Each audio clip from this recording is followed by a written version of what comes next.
it comes to aftermarket four-wheel drive modifications, I would have to say that suspension is probably one of those things that you really need to take notice, and probably one of the first things that you would ever fit to a touring vehicle, especially like ours. He was scratching, I'm going to be really scratching. Oh, little Maxie, he's up in the air.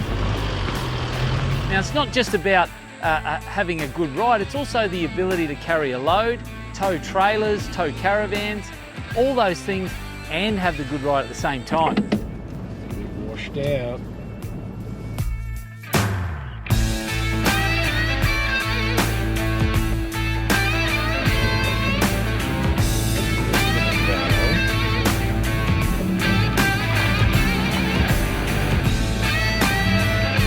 Now we've chosen Outback Armour. We've been giving that suspension an absolute hiding.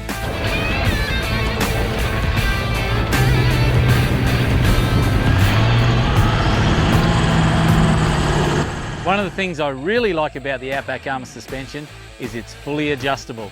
So you can tune that shock absorber to not only your needs, but also to what load you're carrying.